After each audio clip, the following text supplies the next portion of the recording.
I'm Teisha Bader with Shalom TV's news update for Monday, October the 28th, 2013. The Israeli Air Force hit 2 underground rocket launchers in Gaza this morning in response to rocket fire that hit Israel earlier today. According to Palestinian news agency Ma'an, there were no injuries on the Gaza side from the IAF strike. Early this morning, Israel's Iron Dome system intercepted a rocket fired from Gaza towards the city of Ashkelon, and a second rocket landed in the Ashkelon Regional Council area in an open field. No injuries or damage were reported in either incident. The rocket fire on Israel comes just a day after 2 mortar shells were launched from Gaza at Israel, landing in the Eshkol Regional Council area on Sunday afternoon. No injuries were reported there either.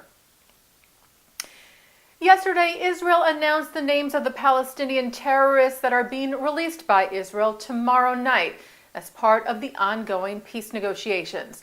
All of the 26 prisoners on the list, 21 of whom are from the West Bank and 5 of whom are from Gaza, were either convicted of murder or attempted murder.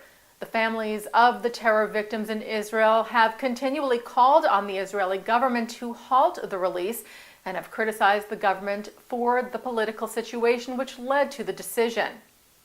The release tomorrow is the second of a 4-stage process by which 104 Palestinian prisoners will be sent to the Palestinian Authority as a gesture for resuming peace talks.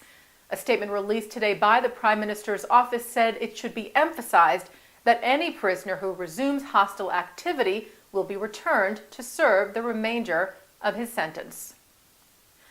Haaretz reports that Israel has agreed to renew its cooperation with the United Nations Human Rights Council, a year and a half after severing ties with the body.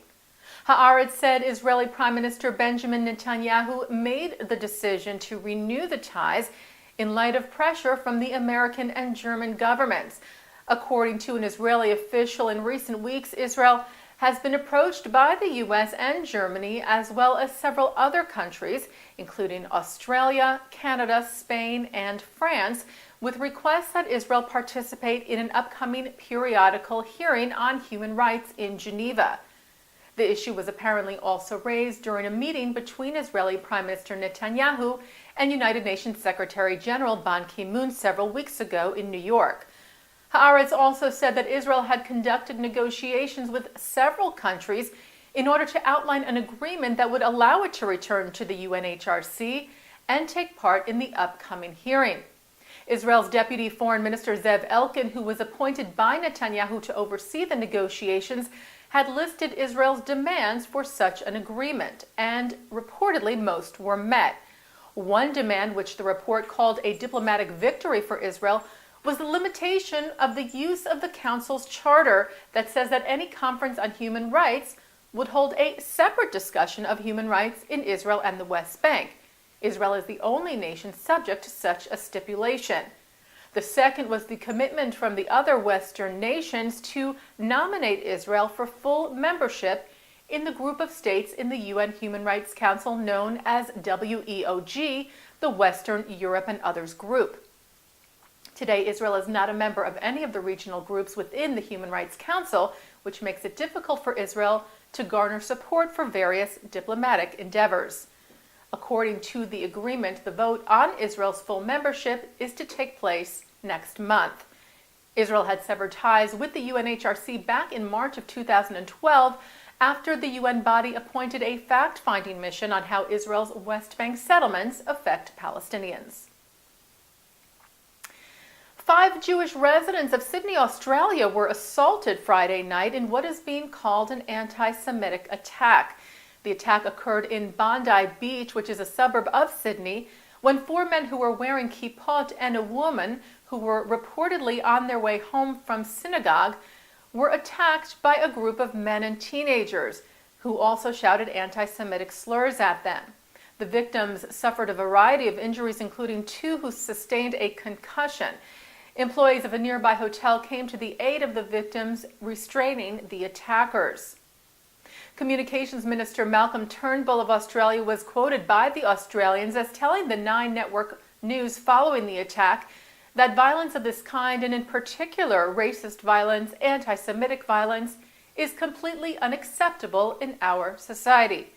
A spokesman for St. Vincent's Hospital, where the victims were treated, David Factor, who is himself Jewish, told ABC News that maybe in Germany in the 1930s and Russia in the 1970s, but certainly in Sydney, Australia, Bondi, you just don't expect an unprovoked attack. The Anti-Defamation League called for a thorough investigation of the attack and called on the Australian government to consider the passage of stronger hate crime laws that could possibly serve as a deterrent to similar acts in the future.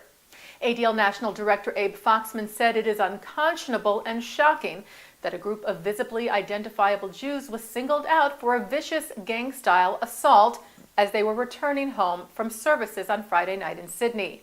He said it is hauntingly reminiscent of what happened on the streets of Europe in the 1930s. No society should tolerate this kind of anti-Semitic belligerence, and if media and police accounts of the incidents are true, we hope that law enforcement will thoroughly investigate this crime and punish the perpetrators to the fullest extent of the law.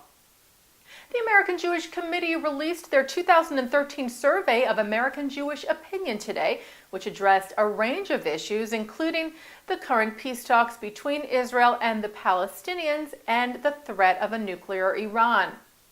AJC Executive Director David Harris said the survey reveals many fascinating insights about the Jewish outlook, including the fact that American Jews are highly engaged in and concerned about top U.S. foreign policy challenges.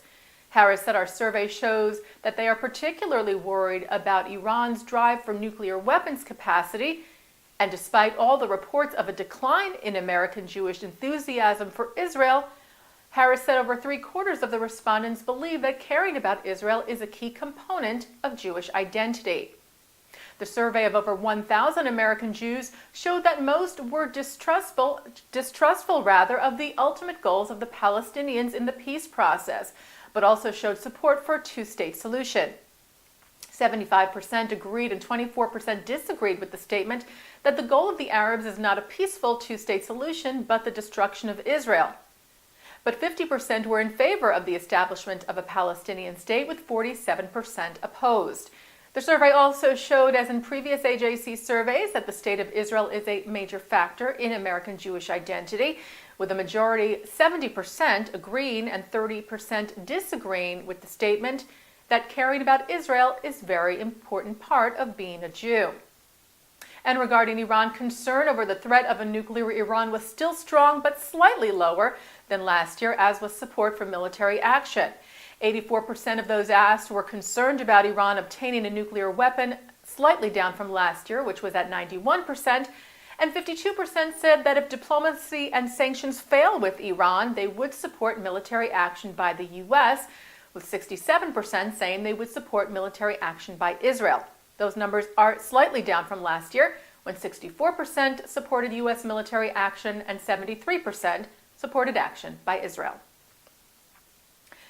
The Women of the Wall group, who fight for equal rights for women to pray at the Western Wall, officially announced their list of conditions today, under which they would agree to move their monthly prayer service to a separate egalitarian section of the wall located at Robinson's Arch. The group's leadership presented 16 conditions ahead of a meeting today with Israeli Prime Minister Benjamin Netanyahu. Speaking to the press, Women of the Wall leader Anat Hoffman said that principal among the demands was that the new prayer area will form one contiguous space touching the Western Wall itself, accessible from the main plaza and at the same height as the Western Wall Plaza, as it is known today.